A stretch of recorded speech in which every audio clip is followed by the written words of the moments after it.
കോട്ടയം ജില്ലയിൽ ശക്തമായ മഴ തുടരുന്നു. ജില്ലയുടെ മലയോര മേഖലയിലും നഗരപ്രദേശങ്ങളിലും മഴ കനക്കുകയാണ്. ആറുകളിലെ ജലനിരപ്പ് നിലവിൽ അപകടനിലയ്ക്ക് താഴെയാണ്. എന്നാൽ മഴ പെയ്തതോടെ പടിഞ്ഞാറൻ മേഖലയിലെ ജനങ്ങൾ ആശങ്കയിലായിരിക്കുന്നു. വെള്ളം ഇറങ്ങിത്തുടങ്ങിയ മേഖലകളിൽ വീണ്ടും ജലനിരപ്പ് ഉയരാനാണ് സാധ്യത. അതേസമയം കുമരകത്ത് വെള്ളക്കെട്ട് രൂക്ഷമായ സാഹചര്യത്തിൽ ആശുപത്രിയിലെത്താൻ വൈകിയതിനെ തുടർന്ന് വീട്ടമ്മ മരിച്ചു എന്നൊരു വിവരവും കൂടി പുറത്തുവരുന്നുണ്ട്. സനോജ് തയ്യാറായിട്ടുണ്ട്. നമ്മളോടൊപ്പം സനോജിലേക്ക് പോകാം. സനോജ്, ലഭിക്കുന്ന വാർത്തകളൊന്നും ഒരു നല്ല വാർത്തകളല്ല, ശുഭവാർത്തകളല്ല എന്ന് വേണം മനസ്സിലാക്കുവാൻ. വീണ്ടും മഴയുണ്ട്, മഴ കനക്കുന്ന സാഹചര്യമാണ്, വെള്ളക്കെട്ട് വരുന്നു, ചികിത്സ കിട്ടാതെ ഒരു വീട്ടമ്മ മരിക്കുന്നു. നിലവിൽ എന്താണ് കോട്ടയത്തിന്റെ ഒരു അവസ്ഥ?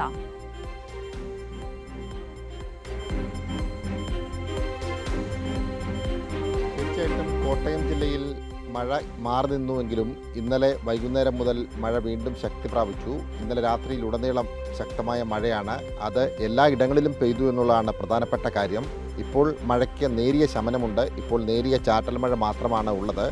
കിഴക്കൻ മേഖലയിലും പടിഞ്ഞാറൻ മേഖലയിലും ഒരുപോലെ മഴ പെയ്യുന്നതാണ് ജില്ലയിലെ ആശങ്കയ്ക്ക് ഇട നൽകുന്ന പ്രധാനപ്പെട്ട കാരണം. അതിൻ്റെ കാരണമെന്ന് പറയുന്നത് മലയോര മേഖലയിൽ മഴ പെയ്യുമ്പോൾ സ്വാഭാവികമായിട്ടും മീനച്ചിലാറ്റിലെ ജലനിരപ്പ് ഉയരും.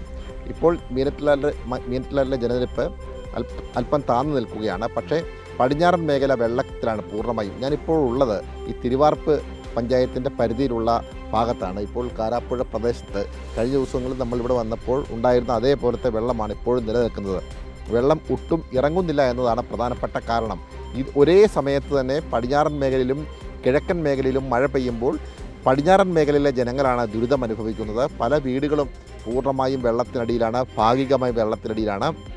വെള്ളക്കെട്ട് രൂക്ഷമാണ്. അങ്ങനെ ഉള്ള സാഹചര്യത്തിലൂടെ കടന്നു പോകുമ്പോൾ നിരവധി ആളുകളാണ് ദുരിതാശ്വാസ ക്യാമ്പുകളിലേക്ക് പോകുന്നത്. ജില്ലയിൽ ഇപ്പോൾ 139 ദുരിതാശ്വാസ ക്യാമ്പുകളിലായി 12,063 പേരാണ് താമസിക്കുന്നത്. പല സ്ഥലങ്ങളിലും ദുരിതാശ്വാസ ക്യാമ്പുകൾക്ക് മതിയായ സൗകര്യങ്ങളില്ല എന്ന ആക്ഷേപം ഉയരുന്നുണ്ട്. അതിൻ്റെ പ്രധാനപ്പെട്ട കാരണമെന്ന് പറയപ്പെടുന്നത് ഇപ്പോൾ കുമരകം പഞ്ചായത്തിൽ 3 ദുരിതാശ്വാസ ക്യാമ്പുകൾ മാത്രമാണ്. ഒരു ദുരിതാശ്വാസ ക്യാമ്പിൽ കഴിയുന്നത് 185 പേരാണ്. അവർക്കാകെ ഉള്ളത് 7 ശൗചാലയം മാത്രമാണ്. പ്രാഥമിക ആവശ്യം നിർവഹിക്കാൻ അവർ വലിയ ബുദ്ധിമുട്ട് നേരിടുന്നു എന്നുള്ളതാണ് ഇന്നലെ നമ്മൾ ആ ദുരിതാശ്വാസ ക്യാമ്പിലെത്തിയപ്പോൾ അവിടുത്തെ ജനങ്ങൾ പരാതിയായി നമ്മുടെ മുന്നിൽ പങ്കുവച്ചത്. അത്തരത്തിൽ കൂടുതൽ ആളുകൾ 150-ലേറെ ആളുകൾ ഒരു ക്യാമ്പിൽ എത്തുകയാണെങ്കിൽ സ്വാഭാവികമായും അവിടെ പുതിയ ക്യാമ്പുകൾ തുറങ്ങുമെന്നാണ് മുഖ്യമന്ത്രി ഇന്നലെ വ്യക്തമാക്കിയത്. എന്നാൽ അങ്ങനെയല്ല കാര്യങ്ങൾ. കുമരകത്തേത് 2018 പ്രളയമുണ്ടായപ്പോൾ കുമരകത്ത് 18 ക്യാമ്പുകളാണ് പ്രവർത്തിച്ചത്. ഇന്നലെ പഞ്ചായത്ത് പ്രസിഡന്റ് തൻ്റെ നിസ്സഹായാവസ്ഥ വാട്സാപ്പിലൂടെ ജനങ്ങളോട് പറയുന്നതിൻ്റെ വാട്സാപ്പ് സന്ദേശം കൂടി ഇന്നലെ പുറത്തു വന്നിരുന്നു. കാരണം ആളുകൾ ദുരിതാശ്വാസ ക്യാമ്പുകളിലേക്ക് വരേണ്ടതില്ല, വീടുകളിലിരിക്കണം. ദുരിതാശ്വാസ ക്യാമ്പുകളിൽ മതിയായ സൗകര്യങ്ങളില്ല. അതുകൊണ്ട് വീടുകളിൽ തുടരാൻ കഴിയുന്നവർ വീടുകളിൽ തുടരണമെന്നുള്ള ഒരു നിർദ്ദേശമാണ് അദ്ദേഹം വാട്സാപ്പ് സന്ദേശത്തിലൂടെ തൻ്റെ വാർഡിലെ ജനങ്ങൾക്ക് നൽകിയത് എന്നത് അദ്ദേഹത്തിൻ്റെ നിസ്സഹായാവസ്ഥയാണ് വെളിവാക്കുന്നത്.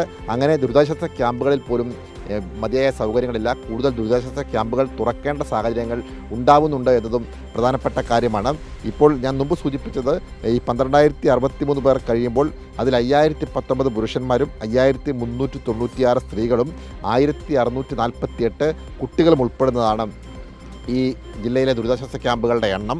നിലവിൽ സങ്കടകരമായ ഒരു വാർത്ത എന്ന് പറയപ്പെടുന്നത് അതും കുമരകത്തു നിന്ന് തന്നെയാണ് വരുന്നത്. കുമരകം പല പ്രദേശങ്ങളും വെള്ളക്കെട്ടാണ്. നമുക്കറിയാം, മുൻകാലഘട്ടങ്ങളിൽ വെള്ളക്കെട്ടുണ്ടാകുമ്പോൾ ജനങ്ങൾക്ക് എന്തെങ്കിലും ബുദ്ധിമുട്ടുകൾ, പ്രയാസങ്ങൾ ഉണ്ടാകുമ്പോൾ അടിയന്തരമായി ആശുപത്രിയിൽ എത്തിക്കാൻ വേണ്ടിയുള്ള ക്രമീകരണങ്ങൾ, മുന്നൊരുക്കങ്ങളൊക്കെ തന്നെ നടത്തിയിരുന്നു. എന്നാൽ ഇത്തവണ അതുണ്ടായില്ല എന്ന ആക്ഷേപം ഉയർന്നതിനിടയിലാണ് കുമരകത്തു നിന്നും മറ്റൊരു സങ്കടപ്പെടുത്തുന്ന വാർത്ത വരുന്നത്. കുമരകത്ത് രോഗി ചികിത്സ കിട്ടാതെ മരിച്ചു എന്നുള്ളതാണ് അവിടെ നിന്നുണ്ടാകുന്ന പ്രധാനപ്പെട്ട വാർത്ത. ഹൃദയ ശസ്ത്രക്രിയ കഴിഞ്ഞ് വീട്ടിൽ വിശ്രമത്തിലായിരുന്ന മങ്കുഴി പാകത്തുശ്ശേരി റോസമ്മയാണ് മരണപ്പെട്ടത്. അവരെ ഇന്നലെ ഉച്ചയോടെ അവർക്ക് ദേഹാസ്വാസ്ഥ്യം അനുഭവപ്പെടുന്ന ഒരു സാഹചര്യമുണ്ടായി.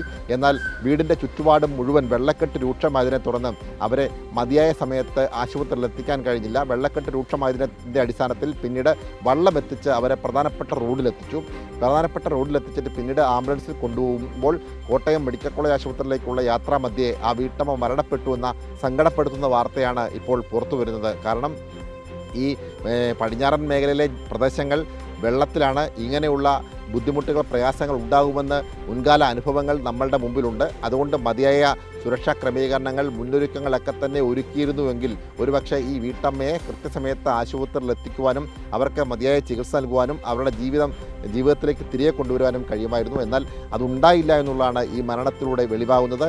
എന്തായാലും ജില്ലയിലെ സ്ഥിതിഗതികൾ ഇങ്ങനെ ആശങ്കാജനകമാണ്. കാരണം ഈ പടിഞ്ഞാറൻ മേഖലയിലെ പ്രധാനപ്പെട്ട പഞ്ചായത്തുകളായിട്ടുള്ള തിരുവാർപ്പ്, അയ്മനം, ആർപ്പൂക്കര, കുമരകം ഉൾപ്പെടെയുള്ള പഞ്ചായത്തുകൾ ഇപ്പോഴും വെള്ളത്തിനടിയിൽ തന്നെയാണ്. ജനങ്ങൾ ദുരിതത്തിലാണ്. പലരും ക്യാമ്പുകളിൽ കഴിയുകയാണ്, ബന്ധുവീടുകളിലേക്ക് മാറിയിട്ടുണ്ട്. എന്നത്തേക്കിനി വീട്ടിലേക്ക് മടങ്ങി വരാൻ കഴിയുമെന്നുള്ള ഒരു ഉറപ്പും അവർക്കില്ല. കാരണം മഴ വീണ്ടും ശക്തി പ്രാപിക്കുകയാണ്. മലയോര മേഖലയിലും മഴ പെയ്യുകയാണ്, പടിഞ്ഞാറൻ മേഖലയിലും പെയ്യുകയാണ്. ഒരേപോലെ മഴ പെയ്യുകയാണ്. വരും മണിക്കൂറിൽ മഴ ശക്തി പ്രാപിക്കുമ്പോൾ സ്വാഭാവികമായും കായലിലെ വെള്ളം കടലെടുക്കാതെ കൂടി വരുമ്പോൾ വേലിയേറ്റം പോലെയുള്ള സാഹചര്യങ്ങൾ ഉണ്ടായിക്കഴിഞ്ഞാൽ സ്വാഭാവികമായിട്ടും ഈ മീനച്ചിലാറ്റിൽ നിന്നും കുടലിലേക്ക് പോകുന്ന വെള്ളത്തിൻ്റെ വേഗതയ്ക്ക് കുറവ് സംഭവിക്കും. അത് പടിഞ്ഞാറൻ മേഖലയെ കൂടുതൽ വെള്ളത്തിലേക്ക് കൊണ്ടുപോകുന്ന സാഹചര്യമുണ്ടാവും. അങ്ങനെ പലവിധ ആശങ്കകളിലൂടെ പ്രദേശവാസികൾ കടന്നു പോവുകയാണ്. സർക്കാർ സംവിധാനങ്ങൾ ഉണർന്ന് പ്രവർത്തിച്ചില്ല എങ്കിൽ വരും ദിവസങ്ങളിൽ മഴ ശക്തി പ്രാപിച്ചാൽ സ്ഥിതിഗതികൾ കൂടുതൽ സങ്കീർണമാകുവാനാണ് സാധ്യത. സിന്ദൂരി.